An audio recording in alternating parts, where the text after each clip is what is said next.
pag nagawa na, no? Hindi ko kaya mag-take. Mamamatay kayo kababasa sa sulat, tapos doktor ako.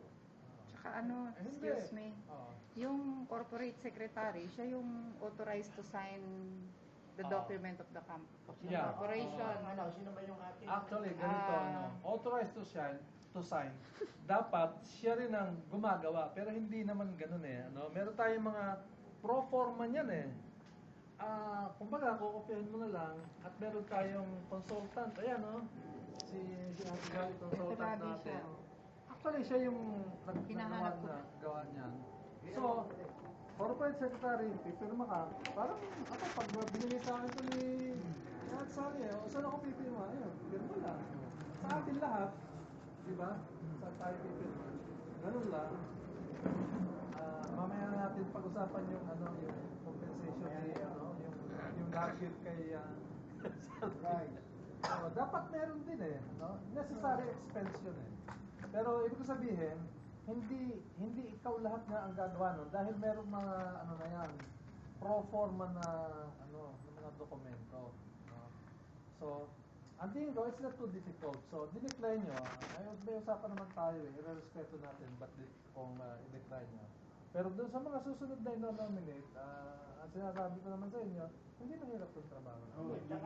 Kasi kung gusto nyo, ako na lang ang corporate secretary, hindi ako presidente. Kung tingin nyo, ang corporate secretary ang pinakamaraming trabaho, then give me the task of the corporate secretary, but I won't be the president.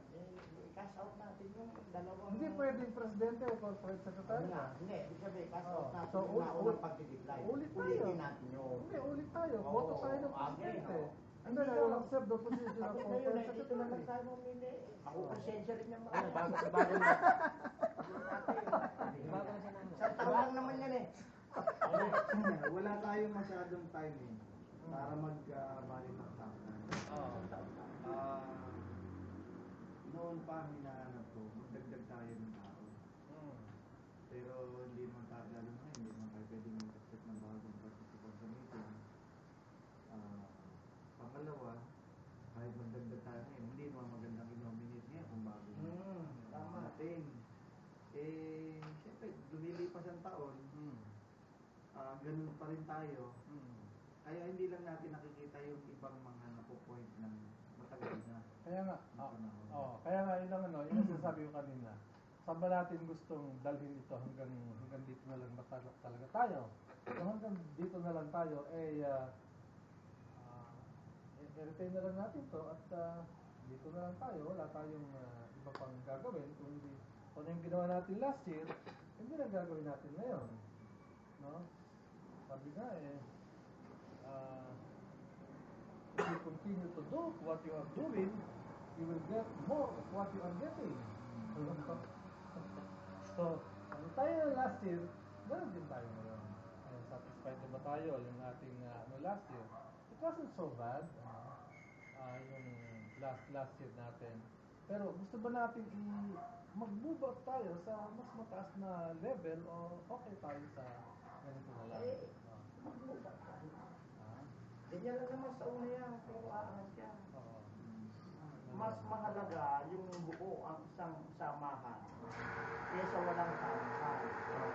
Ngayon, sa samahan talagang minsan ay parang walang halagang pag-isip, hindi masyado. Pero wala akong samahan, nakita, hindi nag-report. Hanggang dito, meron ako ng nararamdaman. Nasa atin na yun, hindi kami natin na meron na tayong pangarap dito. So, hindi natin ganyan lang. Yun lang, yun ang tanong. Ano ba ang gusto natin gawin sa organization? Kaya naman pa, last year, kung matatandaan mo, we need to expand. Dahil kailangan talaga natin ng tayo. Hindi ko nakikita just to be honest, meron mga expectations tayo na hindi natin nakita doon sa nagdaan tayo. Kaya yung minumakain nga nila doon na kailangan natin yung magdagdag ng tao. Doon nga tayo pupunta eh. Kailangan lang natin, bigyan pa natin ito ng pagkakataon muna. Kasi walang magtatrabaho eh. Walang magtatrabaho. Kaya ang minumakain yan, last year pa, magkaroon tayo ng expansion. magparami na tayo ngayon. And then after a year, makikita natin yung potential eh. Hindi pa ngayon kung na-recruit mo yung member, nakita mo, masigasig ito, ilagay natin. Hindi ganon eh. Test din natin yung kanyang quality, yung kanyang commitment. Kasi kung kaya lang siya napunta rito dahil meron siya ibang gusto mangyari, tingin ko hindi magtatagal yung ganon. Tayo, alam ko, pare-para meron tayong commitment. Kailangan lang natin talaga na palakasin tayo ng commitment. Kaya, siguro, bigyan lang natin muna ng time ito for another year. Ako, namamanghang ako kasi vice president siya, pero trabaho ng secretary, tinatrabaho niya. Siya nagre-remind, siya nagte-text, yung mga ibang papers na kailangan, na pinag-uusapan, siya rin na nagsesend. So, nandun na eh. Nandun na halos eh. Wala nang babaguhin ako tutusin eh. Kasi ginagawa na rin niya before eh. Ang gagawin na lang natin dito, magkaroon tayo ng continuity, and then, through our plan, na makapagkaroon tayo, makapagparami. Yun ang nakikita ko na makakatulong sa atin kapag tayo ay nagdagdag na ng ating mga kasama dito sa atin. And then, pag-usapan natin. Yung sinabi ko kasi din kanina, parang yung sa bahay pa lang kayo hindi na magandang i-reinvent natin yung sarili natin. Kasi sabi niya, ito mo, paano? Kasi pang although yung sabi ni Pastor Roland, yung ginagawa ng maraming dito, iba yun sa pagkakitari, pero nagagawa gagawin naman natin yung pero nakakapalaog din yung sinasabi natin. Hindi lang sinasabi natin. Baka para mas gumana tayo. Ipasok ko lang din. Ang ibig sabihin ng pagdagdag, hindi galing din sa maaring ng last event natin sa Laguna, ng mga bagong interested sa atin, ay maghanap tayo ng bagong gusto pumasok. Ang mas punto ko yung halimbawa, sa lokal ko, baka meron akong pwedeng hugutin o itinitrain ko, sinasamin ko dito, yung legwork, yung paperwork, yung mga gano'n. So that yung mga katulad natin, dun sa pinapagalan ng iba.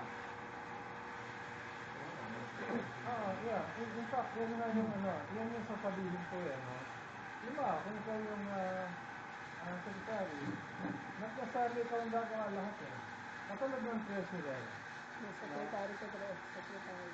Meron meron yung assistant eh, si Noel eh. Diba? Si Yuli, pag wala si Yuli, si Noel. No?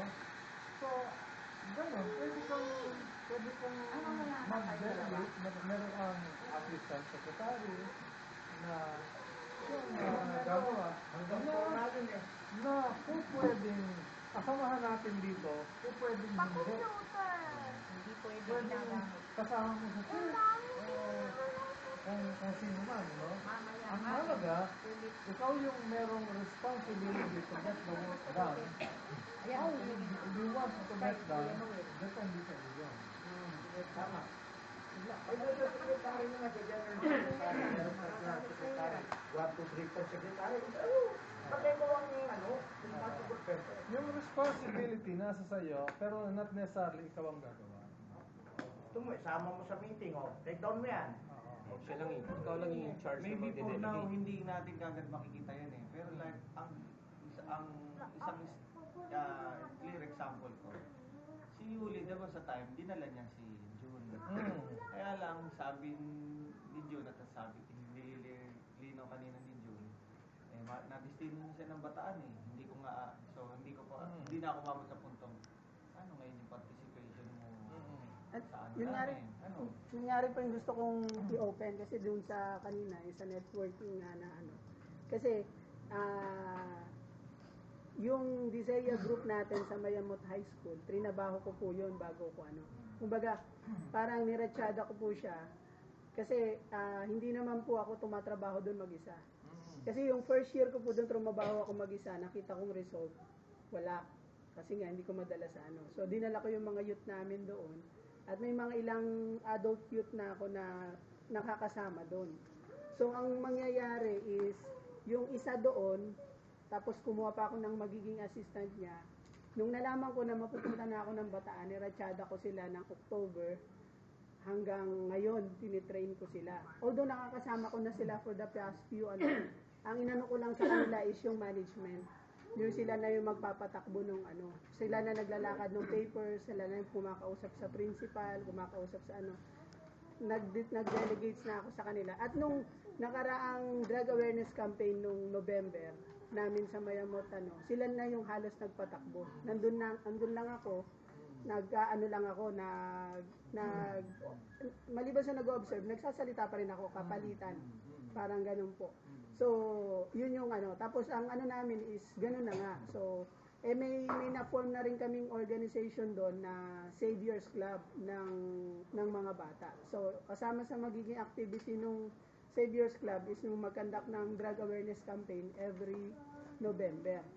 So, by next year po, hindi na po ako ang tatayo doon. So, lalabas kasi nga pupunta na ako sa Bataan at kaya nga umattend pa rin ako sa meeting na to kasi gusto ko sana possibly kapag ma-involve ulit sa campus ministry sa Bataan, maipasok ko pa rin itong drug awareness campaign. So, yun po yung Kaya lang, yung sa Mayamot, may magpapatuloy. Kaya lang, hindi na pasok sa grupo natin. Kaya nga, hindi, ang ko po sana is, paano siya may ipapasok sa network?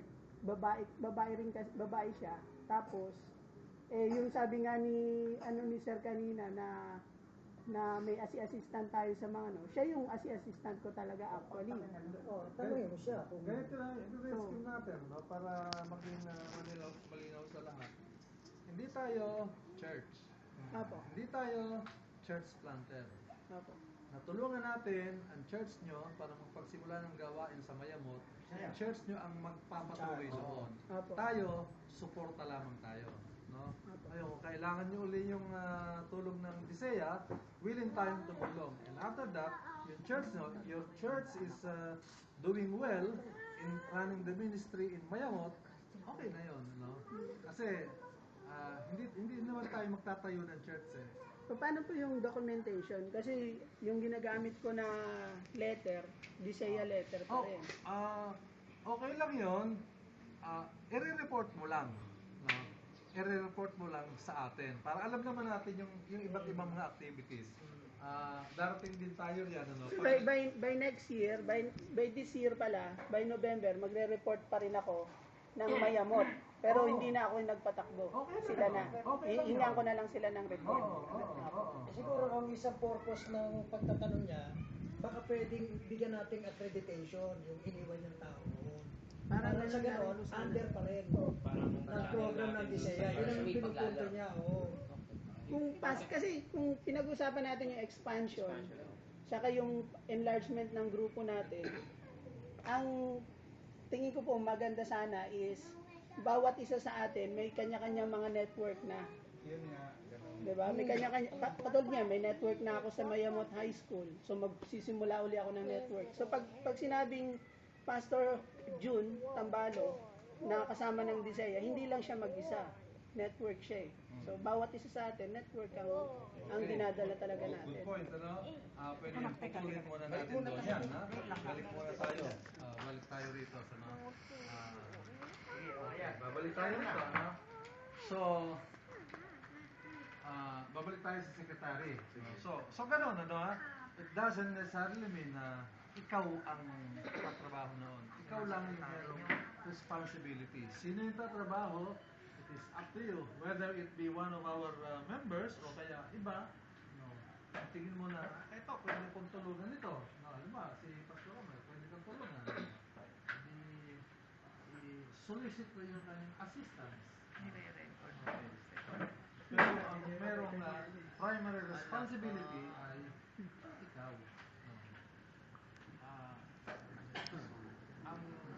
Dahil kung ano yung oras na kaya mong ibigay dito, yun lang yung ibigay mo. Okay? So, babalik ulit tayo sa nomination. Pwede ba ulit ma-nominate?